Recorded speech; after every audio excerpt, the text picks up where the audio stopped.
और गाजीपुर की लड़ाई में पाकिस्तानी सैनिकों को शिकस्त देने के बाद 5 गोरखा राइफल के 4थी बटालियन के जवानों को आराम के लिए 4 दिन दिए गए थे। उन जवानों ने जंगल के तालाब में नहाकर अपने कपड़े सुखा ही थे कि ब्रिगेड मुख्यालय से कमांडिंग ऑफिसर लेफ्टिनेंट कर्नल हरोलिकल के लिए एक फोन आया। उनको बताया गया कि उनके बटालियन को एक और काम दे दिया गया है और उनको तुरंत आगे बढ़ना है। दरअसल core commander general Sagat Singh को कहीं से सूचना मिली थी कि पाकिस्तान की 202 इन्फेंट्री को सिलहट से हटाकर ढाका की रक्षा के लिए ले जाया गया है। जनरल सगत सिंह ने योजना बनाई कि गोरखा सैनिकों को उनके पास उपलब्ध 10 हेलीकॉप्टरों से सिलहट में लैंड कराया जाएगा और वो वहां तुरंत कब्जा कर लेंगे। योजना के अनुसार MI-4 हेलीकॉप्टर के जरिए गोरखा सैनिकों को सिलहट में उतारा गया। सबसे हैरान करने वाली बात यह थी कि गोरखा जवानों को इससे पहले कभी भी हेलीबॉर्न ऑपरेशन की ट्रेनिंग नहीं दी गई थी। युद्ध में योजना के अनुसार करीब 3:30 बजे पहला हेलीकॉप्टर पहुंचा। जैसे ही गोरखा सैनिक हेलीकॉप्टर से उतरने लगे, पाकिस्तानी सैनिकों ने अल्लाह अकबर का नारा लगाते हुए हेलीकॉप्टर पर हमला बोल दिया। गोरखा जमीन पर ही लेट गए।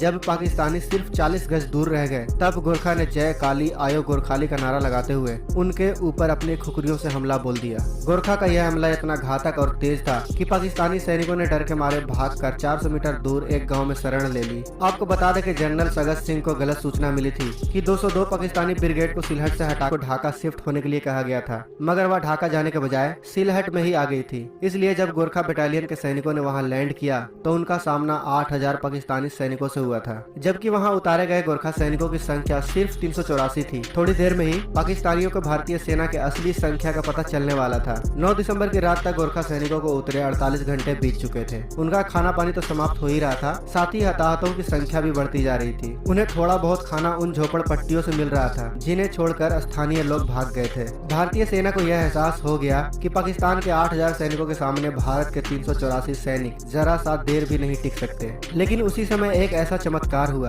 जिसकी वजह से भारतीय सेना के सिर्फ 384 सैनिकों ने पाकिस्तानी सैनिकों के साथ एक ऐसा खेल खेला जिसने पाकिस्तान के 8000 सैनिकों को आत्मसमर्पण करने पर मजबूर कर दिया कि भारत की तरफ से लड़ रहे सिर्फ 384 सैनिक नहीं बल्कि पूरी ब्रिगेड लड़ रही है। इसके लिए भारतीय सेना के कमांडर ने अपनी बटालियन को बड़े इलाके में फैला दिया। कुछ सैनिकों को स्वचालित हथियारों के साथ कुछ दूरी पर तैनात कर दिया गया ताकि गश्त लगा रहे पाकिस्तानी सैनिक यह गलतफहमी में रहे कि वहाँ एक भारतीय बटालियन नहीं बल्कि पूरी एक ब्रिगेड है। गोरखा सैनिकों के एक प्लाटून को कहा गया कि वो एक टीले पर कब्जा कर ले, क्योंकि अगर उस पर पाकिस्तानी सैनिकों का नियंत्रण हो गया तो वह साफ देख पाते कि भारतीय सैनिकों की संख्या बहुत कम है। जब भी भारतीय सैनिक देखते कि पाकिस्तानी सैनिक बड़े हमले के लिए इकट्ठे हो रहे हैं, वैसे ही भारतीय वायुसेना से एयर सपोर्ट की मांग करते। भारतीय वायुसेना के MiG-21 और हंटर्स विमान आकर उन पर भारी बमबारी करते। रात में जब भारतीय वायुसेना के हेलीकॉप्टर वहां उतरते तो पाकिस्तानी सैनिकों को लगता कि वहां और सैनिक लेकर आए हैं, मगर हैरानी की बात यह है कि वह हेलीकॉप्टर सिर्फ घायलों को लेने आते थे।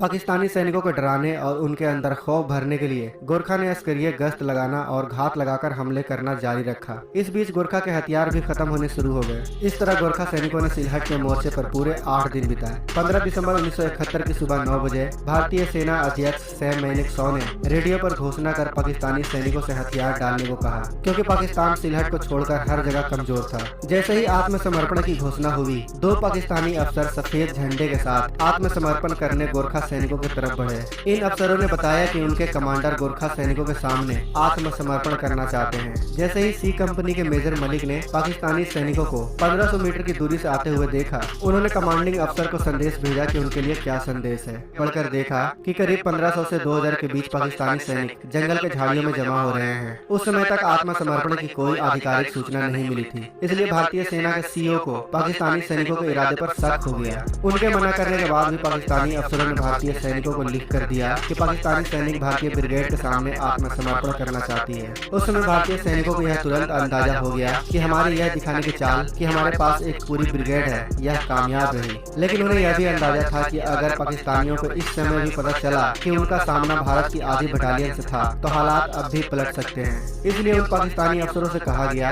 कि वह वापस चले जाएं, क्योंकि अभी तक उनका सरेंडर लेने के आदेश नहीं मिले हैं। आपको बता दें कि भारतीय ब्रिगेड वहां से करीब 100 मील पीछे थे। इसलिए उन्हें एक कोडेड संदेश भेजा गया कि वह तुरंत सिलहट में आकर पाकिस्तानी सैनिकों का सरेंडर ले लें। 15 दिसंबर की दोपहर भारतीय ब्रिगेड कमांडर सिलहट पहुंचे। 3 बजे पाकिस्तानी कमांडर ने उनसे मुलाकात की। अगले दिन सुबह यानी 16 दिसंबर को पूरे सिलहट में मौजूद पाकिस्तान के करीब 3 ब्रिगेड्स, 173 अफसर, 290 जेसीओ और 8000 पाकिस्तानी सैनिकों ने भारतीय सैनिकों के सामने हथियार डाल दिए। बाद में यह देखकर पाकिस्तानी सैनिक हैरान भी थे और शर्मिंदा भी कि उनकी 3 ब्रिगेड्स भारत की सिर्फ आधी बटालियन से लड़ रही थी। यानी भारत के कुछ सैनिकों ने पाकिस्तान के 8000 सैनिकों को घुटने पर आने के लिए मजबूर कर दिया था। इसलिए कहा जाता है दोस्तों कि युद्ध जीतने के लिए संख्या जरूरी नहीं होती, बल्कि युद्ध जीतने के लिए एक बेहतर रणनीति और उस रणनीति पर एक लाइफ तो बनती